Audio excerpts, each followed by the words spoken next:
I'm explaining why you might need the AUX splitter for your vehicle.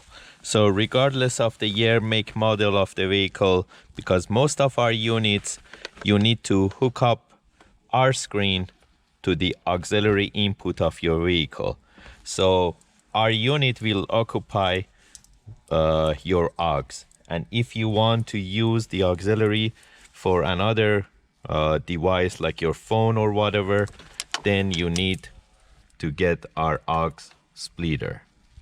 So by connecting our AUX splitter to your factory AUX, then one of them will connect to our unit and the other one will be free to use it for another device.